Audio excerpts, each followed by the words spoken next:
Good afternoon, children. So, we are continuing with our topic human alimentary canal, and we are moving to the other topic, that is small intestine, large intestine, rectum.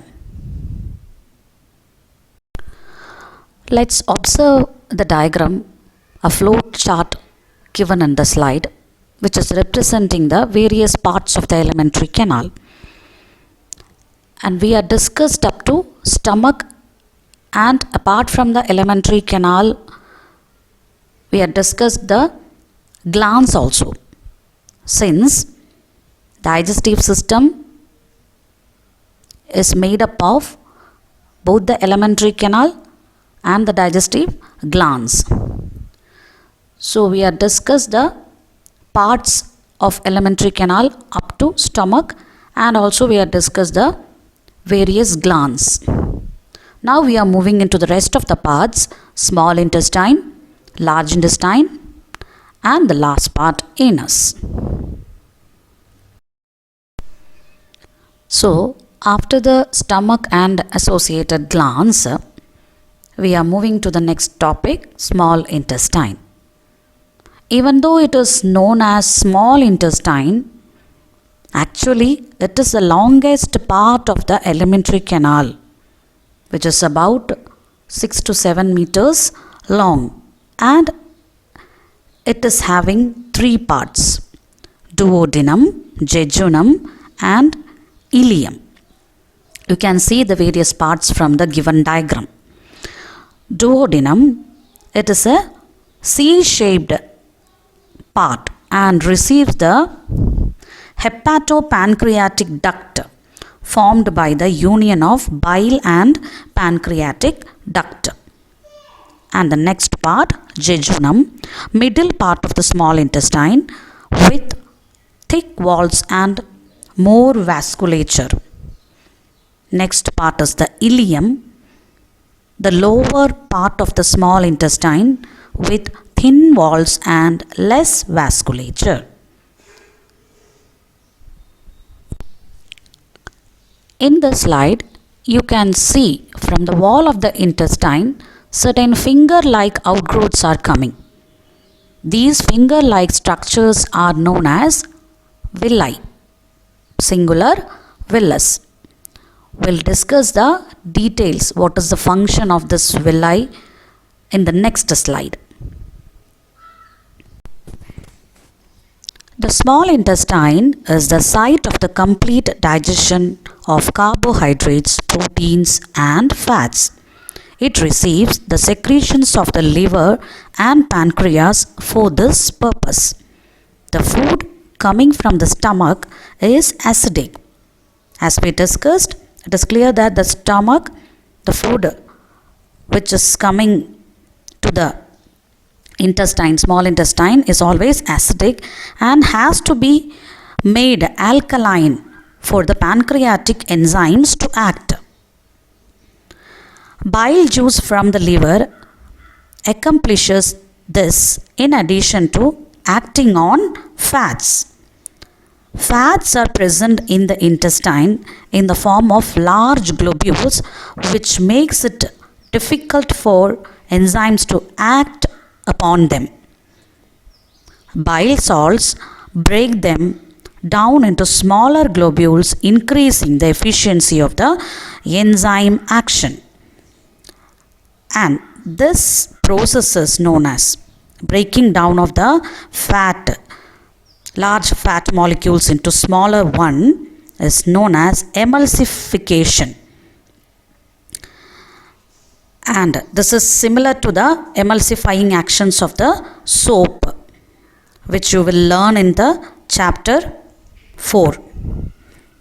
Okay. The pancreas secretes pancreatic juice, which contains enzyme like trypsin for digesting proteins, lipase for breaking down emulsified fats.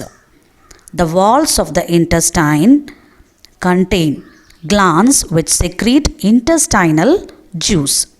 The enzymes present in it finally convert the protein to amino acid, complex carbohydrate into glucose, fats into fatty acid, and glycerol. So everything is broken into the smaller molecules. Now here comes the special finger-like structure present upon the wall of the intestine. Now what is its role? We'll discuss. The digested food is taken up by the walls of the intestine, and the inner lining of the small intestine has numerous finger-like projections known as villi, and the function is to increase the surface area for absorption. The villi are richly supplied with blood vessels which take the absorbed food to each and every cell of the body, where it is utilized for obtaining energy, building up new tissues, and the repair of old tissues. Now, the small intestine leads into the large intestine, which is about 1.5 meters in length, and it has got three main parts. They are cecum, colon, and rectum. Cecum is a small sac-like structure at the point where the small intestine meets the large intestine. Colon is divided into four regions: transverse colon, sigmoid colon, ascending colon, and descending colon. And the end of the intestine, that part is rectum, and rectum opens into the anus. Now I hope that you are clear with the structure of the small intestine and large intestine and the special structures present on them. Now we are moving to the process, since it is a continuous process from small intestine to large intestine. We are focusing on the remaining process. Already we discussed the functions of the small intestine. Now the functions of the large intestine. So the unabsorbed food is sent to the large intestine, where more villi absorb water from this material, and the rest of the materials is removed from the body via the anus, that is through the anal holes. The rest of the waste materials are thrown out of the body. The exit of this waste material is regulated by the anal sphincter. Everywhere into the entry of the intestine, sphincters muscles are there, and here also in anal portion also muscles, sphincter muscles are there. They are leading the exit of the waste material there. And in the internal part, from stomach to intestine, sphincter muscles are there, and to small intestine to larger intestine also sphincter muscles are there.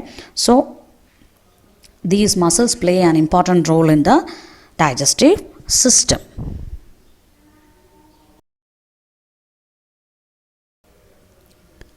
Here you can see a pictorial as well as tabular presentations of various parts of the digestive system and their function, their respective functions.